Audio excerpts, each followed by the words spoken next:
warahmatullahi wabarakatuh. Waalaikumsalam warahmatullahi wabarakatuh. Selamat siang Sobat Gemilang, salam sejahtera untuk kita semua. Alhamdulillahirrabbilalamin. Pada kesempatan kali ini, tepatnya di studio SMA Negeri 1 Sulang, saya, Wahyu Trisna Augiska, akan menemani Anda sampai beberapa waktu ke depan dalam podcast Ngopi Alam, Ngobrol Happy Anak Semalang, dalam rangka Hari Guru Nasional yang ke-77. Tanggal 25 November adalah tanggal yang spesial untuk seluruh guru di Indonesia, yang mana tahun ini mengangkat tema Guru Bangkit, Pulihkan Pendidikan, Indonesia Kuat, Indonesia Maju.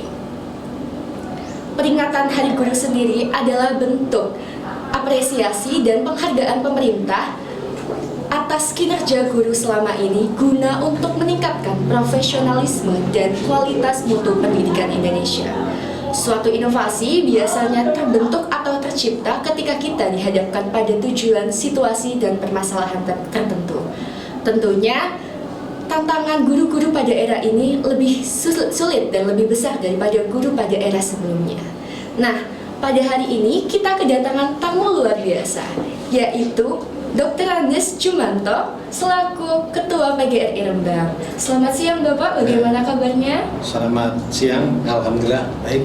Tetap semangat dan aktif dalam semangat. melakukan aktivitas ya Pak. Baiklah, mungkin PGRI, Persatuan Guru Republik Indonesia, merupakan wadah tempat berkumpulnya para guru dan tenaga pendidik dalam upaya untuk mencerdaskan putra-putri bangsa, yang mana wadah ini sendiri diharapkan bisa untuk memperdalam guru dalam memperdalam ilmunya di profesinya itu sendiri. Lantas apa program kerja PGRI Rembang itu sendiri, Pak? Ya, terima kasih. Saya ucapkan terima kasih kepada SMA Negeri 1 Sulang yang telah mengundang saya selaku Ketua PGRI Kabupaten Rembang, sekaligus nanti bisa menyampaikan apa yang kami programkan. Jadi PGRI, Persatuan Guru Republik Indonesia Kabupaten Rembang, itu programnya ada beberapa bidang gitu ya, sesuai dengan kepengurusan. Ada bidang perlindungan hukum, ada bidang penelitian dan pengabdian masyarakat, ada bidang kesejahteraan, ada bidang seni budaya, ada bidang olahraga dan lain-lain. Nah, semua itu memiliki program yang mengarah kepada anggota maupun ke peserta didik, agar kalau anggota itu meningkatkan profesionalismenya, sedangkan ke peserta didik itu penekanannya di karakter gitu ya. Nah, itu program-program secara garis besar di PGRI Kabupaten Rembang. Nah, di HUT yang PGRI yang ke-77 ini sudah mulai terlaksana. Itu diantaranya kalau olahraga itu ada pertandingan antar guru, yaitu ada bola voli, ada tenis meja dan sebagainya. Ada seni, ada kur, nyanyi tunggal. Kalau di tentang penulisan literasi ada lomba blog, ada lomba inspirasi pembelajaran dan sebagainya. Mungkin bisa disebutkan salah satu atau salah dua contoh program dari PGRI Rembang yang menyentuh atau melibatkan anak-anak. Kalau untuk kegiatan anak-anak itu terfokus biasanya dilaksanakan di ranting dan cabang. Di antaranya anak-anak itu dalam menulis ya, literasi. Tapi memang minat untuk kepenulisan itu belum tinggi gitu ya. Masih minim ya? Masih minim, tapi kita pacu terus agar mungkin anak-anak kita itu minat tulisnya tersalurkan. Karena di PGRI itu kita memiliki penerbit, yaitu penerbitan PGRI Jateng Pers. Jadi kebetulan saya ketuanya di Semarang, maka kalau nanti ada teman-teman atau anak-anak dari SMA Negeri Sulang mau nulis gitu ya. Ya karena saya hadir di sini, saya produksi satu produk buku lah untuk saya proseskan sampai ISBN. Nanti masalah cetaknya monggo, ini saya tawarkan ke kalian untuk berkarya, bisa pribadi, bisa antologi ya. Hanya sayangnya sekarang kalau antologi nggak bisa diajukan ISBN kalau kita nggak pinter-pinter apa istilahnya mengemas gitu. Itu untuk yang anak-anak yang kita fokuskan itu, termasuk sebenarnya tadi saya juga diskusi dengan Humas gitu ya, tentang bimbingan karir. Jadi agar anak-anak itu kalau akan melanjutkan dari SMA itu terarah dari kelas 11. Jadi dari kelas 11 itu harus mateng. Jadi kalau ingin jalur contohnya mau masuk Undip gitu ya, bagaimana Undip itu harus dipelajari dari kelas 10 gitu ya, nilai harus terkontrol. Tapi kalau ada yang tertarik mau masuk ke kepolisian atau ke tentara itu kelas 11 sudah mateng tentang jasmaninya, tapi psikotesnya itu bisa dilaksanakan di kelas 12. Itu PGRI kita bantu. Tapi memang kita belum masuk ke Sulang lah. Nanti kalau sudah kita mengenal ya, lain kesempatan nanti bisa seperti dari OSIS ngabari PGRI lah. Nanti saya bisa datang ke SMA Negeri Sulang.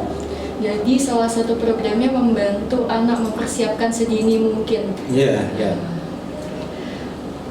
Pada waktu kemarin, Kementerian Pendidikan, Kebudayaan, Riset, dan Teknologi mengeluarkan sebuah kebijakan, yaitu upaya untuk mengembangkan kurikulum dari kurikulum yang sudah ada sebelumnya, yaitu kurikulum Merdeka.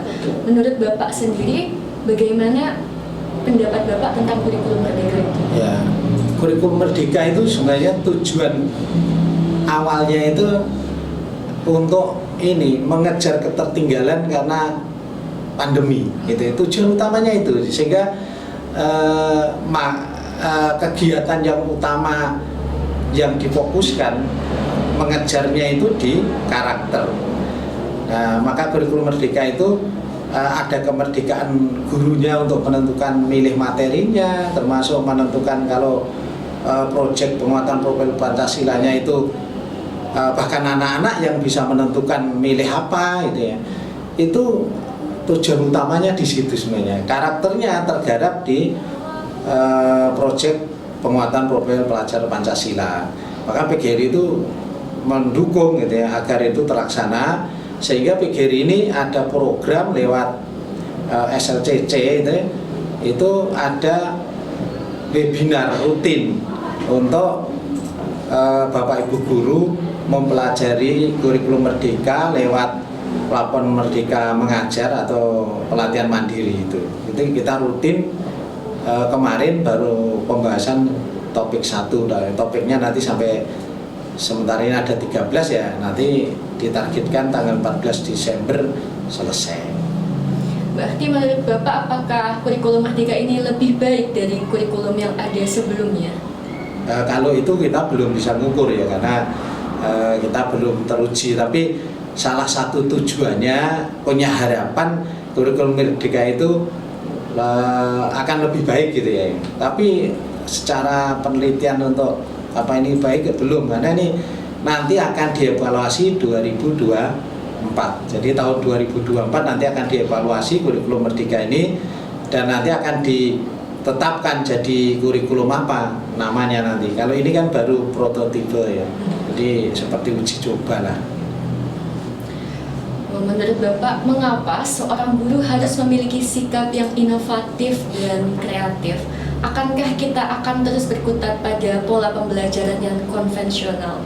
Ya, itu kunci ya. Jadi guru itu kalau punya jiwa kreatif, inovatif, itu berarti selalu berpikir kritis.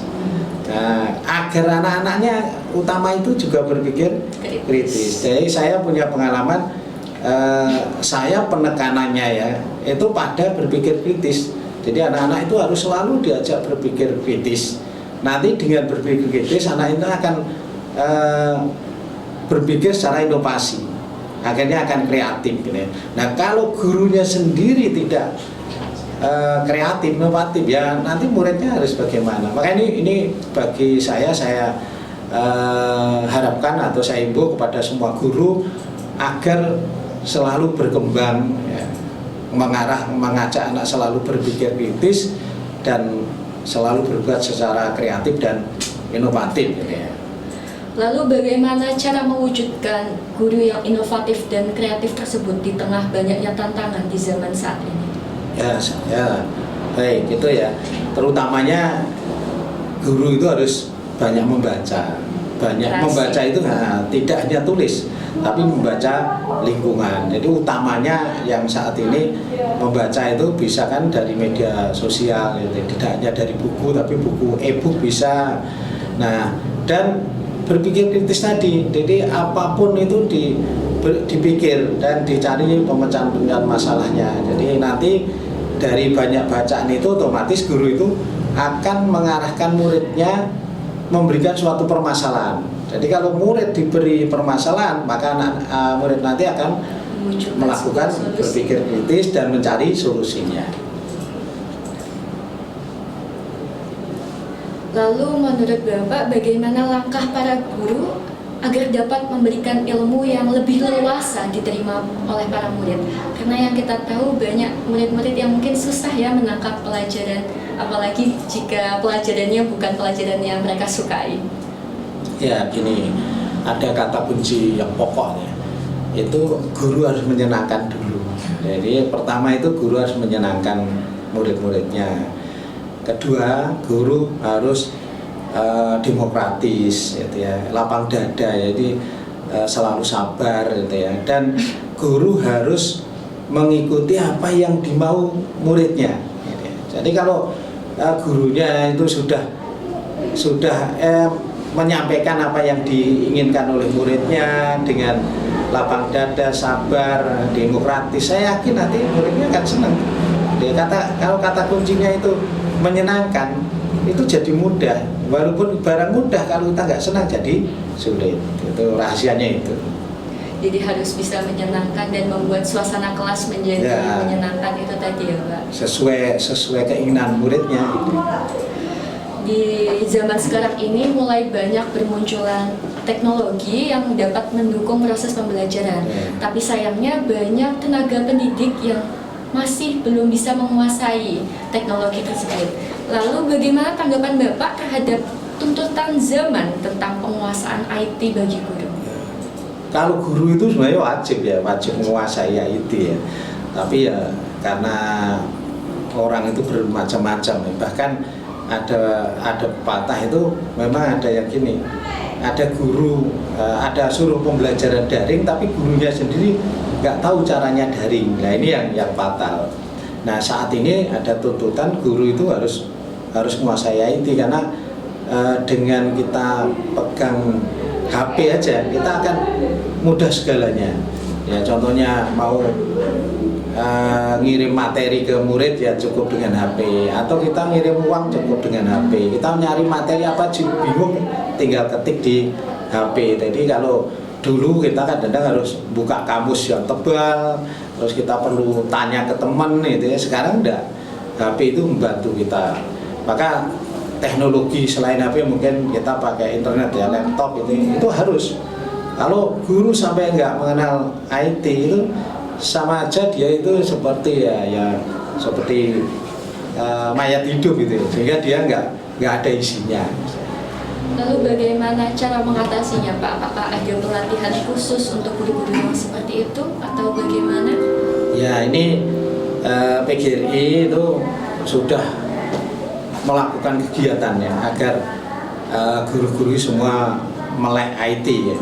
Tapi namanya manusia ya tentu ada yang masih, sehingga PGRI kerjasama kemarin dengan Kementerian Infocom gitu ya, kerjasama dengan lembaga lain memberi pengertian kepada anggota semuanya, walaupun memang ya ini niat pribadi ya, tapi kita sudah mengantisipasi bagi yang punya kesulitan itu sudah kita bantu gitu ya.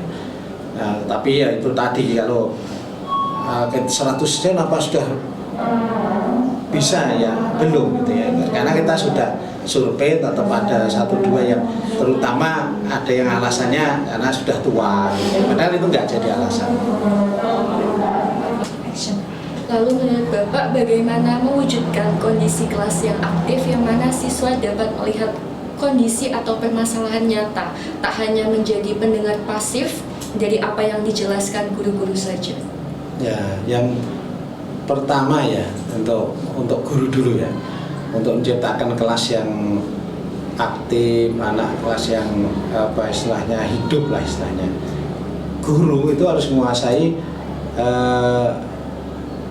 kemampuan masing-masing anak, itu harus dikuasai dulu. Jadi individu anak itu harus dikuasai sehingga nanti dalam penyampaian itu akan terarah.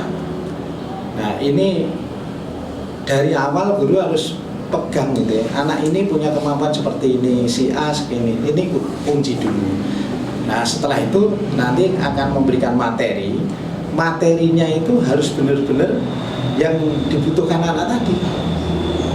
Contohnya mbaknya mau jadi ahli hukum gitu ya, ya didorong bacaan-bacaannya ke arah hukum. Itu kan banyak sekarang novel yang tebel-tebel itu khasnya hukum gitu ya. Jadi itu agar dia nanti motivasi anak itu kuat gitu ya.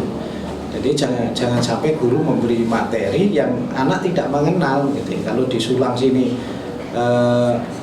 anak-anak banyak minat yang ke IPB, ya harus dipancing tentang pertanian gitu ya, tentang peternakan ya, perikanan gitu. Jadi contohnya gitu. Nah sedangkan anak sendiri memang harus memang punya motivasi ya, atau kuncinya motivasi dia mau kemana. Maka rahasianya kalau anak itu sejak awal harus punya mimpi. Kalau mbaknya tadi udah punya mimpi jadi hukum di jaksa, lah itu luar biasa. Jadi kalau kita punya mimpi berarti jalan kita sudah punya arah. Nah yang akan dipelajari apa? Nanti saya harus begini, itu saya katakan luar biasa gitu. Karena ada anak yang saya tanya mau kemana besok, belum tahu Pak, nonton situasi. Nah itu ya itu akhirnya nanti di kelas itu dia ya nggak akan hidup gitu ya, dia hanya ngikuti arus saja. Berarti guru harus mengenal siswanya dan tahu minat bakat anak tersebut. Ya, secara diferensialnya perorangan itu kalau bisa tahu. Kalau saya ya saya tanya gini, kamu mau mimpi jadi apa? Gitu. Nah, nanti bahkan mau manggil pun, ayo Bu Jaksa, ayo Bu Dokter, ayo gitu ya. Ini untuk memberi motivasi. Dan tapi suasananya dengan senda guru ya, sehingga tidak kok ngejek gitu ya. Dokter, ya itu ngejek bahasa ini. Bu Dokter, gitu ya. Ayo Bu Dokter lain. Dokter, ya itu ngejek. Makanya ini apa ya, bahasa tubuh maupun bahasa itu mempengaruhi, gitu ya. Mempengaruhi kehidupan kelas. Gitu ya. Jadi kelas itu bisa hidup, bisa menyenangkan apabila anaknya juga motivasi tinggi dan punya arah belajarnya, gurunya juga bisa melayani. Itu karena apa yang dikatakan guru itu bisa berpengaruh pada mental anak tersebut juga. Ya, bisa, itu luar biasa. Maka sejak awal ya, terutama di TK, di SD itu harus memang gurunya nyadari mancing anak itu mau mimpinya jadi apa. Masalah nanti ganti boleh kok. Setelah di SMA di kelas 10 contohnya mau jadi apa? Mau jadi dokter gitu atau jadi tentara gitu. Nah oleh BK setelah dibimbing itu ternyata dia buta warna, sehingga kan dia alih, saya tidak akan jadi tentara, saya akan mendalami di bidang mungkin ekonomi gitu ya. Ya nanti disampaikan aja contoh gitu ya, Bu Sri Menteri Ekonomi gitu ya, Sri Mulyani sama Bu Menteri Luar Negeri itu sama-sama dari Semarang, satu sekolahan gitu ya. Nah itu dia kan bukan orang, istilahnya bukan orang IPA, tapi orang-orang IPS, ternyata luar biasa. Nah itu memotivasi. Anak-anak itu kalau akhirnya nanti gini, wah saya juga bisa gitu ya. Pernah kan kamu baca buku, contohnya baca buku atau cerpen gitu, kamu punya pikiran loh, begini saja cerpen, aku ya bisa, pernah gitu? Pernah. Mengapa nggak terus nulis gitu? Itu contohnya gitu. Maka mimpi kamu untuk jadi jaksa itu harus benar-benar diarahkan. Oh, saya nanti harus ambil di hukum, setelah di hukum saya harus menguasai ilmu, kalau bisa nilai saya harus targetnya cum laude gitu ya. Nanti kalau sudah kalau enggak ya coba nanti cari terobosan, cari beasiswa Indonesia Maju gitu, contohnya gitu, sehingga nanti anak itu punya motivasi yang tinggi gitu, sehingga arahnya kan baik. Jika perkataan dari seorang guru itu berpengaruh pada mental anak, tapi masih ada beberapa guru yang menganggap ini konteksnya di SMA. Ya. Anak IPS, anak IPA lebih baik daripada anak IPS, ada stigma yang seperti itu. Lantas sehingga itu berpengaruh pada anak-anak itu sendiri kan Pak. Nah lantas bagaimana untuk mematahkan stigma tersebut? Nah ini kalau selaku murid ya, kalian selaku murid menghadapi guru seperti itu susah. Kalau kita mau memberi masukan guru kan susah ya. Ya maka kita harus menanamkan pada diri sendiri dengan cara mencari inspirasi lain. Jangan inspirasinya gurunya, karena menurut murid guru ini nggak bisa jadikan panutan untuk arah motivasi ya. Maka cari bacaan lain atau cari inspirator dari guru lain. Memang ini pokok ya. Jadi pengalaman saya ya, saya jadi karena sudah masa akan pensiun ya, jadi pengalaman saya sudah lama. Itu anak-anak itu kuncinya sejak awal itu harus ada figur. Jadi figur, oh saya mau jadi ahli ekonomi, figurnya Bu Sri Mulyani gitu ya. Saya walaupun itu kan IPS ya, akhirnya juga ahli ekonomi yang mungkin di sospol gitu ya. Jadi tidak harus anak yang sing pinter IPA, enggak. Jadi semua ilmu itu sama, akan terpakai untuk kehidupan sama. Nah kalau ada yang punya anggapan seperti itu, apalagi contohnya ada guru gitu, kalau memang kita bisa nyantai ya sampaikan. Tapi kalau nggak bisa, lebih baik kita mencari wawasan sendiri lah. Tapi kalau bisa, mungkin selaku murid ya temui guru, Pak, untuk kami mohon dimotivasi lah, kami istilahnya juga di bidang itu. Ada contoh Rembang sini ada anak yang ke SMA memang ambilnya IPS, akhirnya dia lulusan terbaik dan juga diterima di perguruan tinggi yang baik di UGM, di hukum. Model itu. Nah itu memang dia sejak awal dia ambil IPS, jadi dia ranking 1 terus di IPS ini. Dan dia itu memang dulu juara matematika. Mengapa dia ambil IPS? Karena ingin ahli hukum, tidak ambilnya di IPA. Padahal kalau ambil IPA juga sebenarnya ya boleh tadi daftar di hukum, tapi dia serius sejak awal, itu bisa. Nanti harus mencari motivasi. Ya, cari motivasi dari berbagai sumber, bacaan-bacaan lah sekarang ini. Guru memiliki peranan penting dalam mendidik manusia. Oleh karena itu perlu difasilitasi guru yang kompeten dan profesional.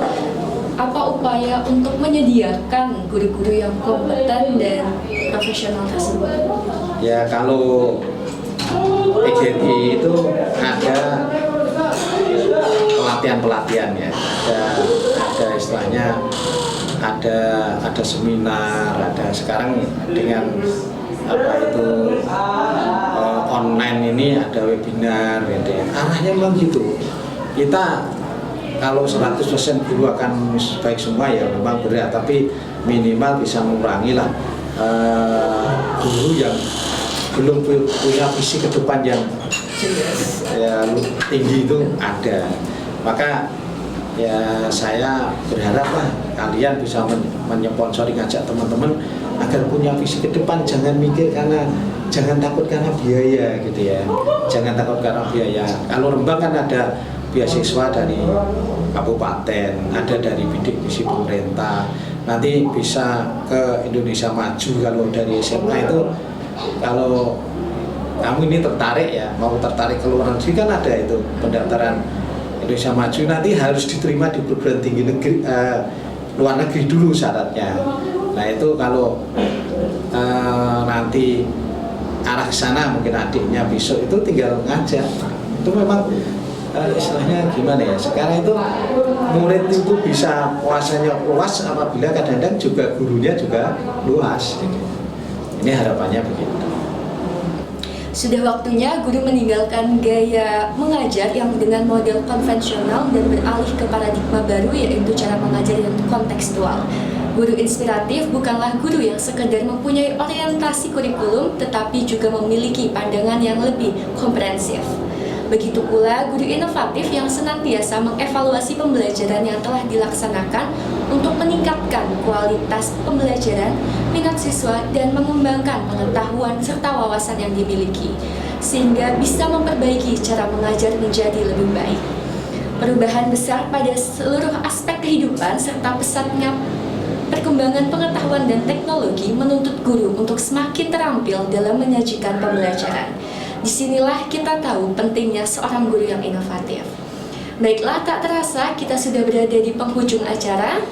Saya Wahyu Trisna Agiska, sekian dan pamit undur diri. Sampai jumpa di episode berikutnya Ngopi Alam, Ngobrol Happy Anak Semalam. Wassalamualaikum warahmatullahi wabarakatuh.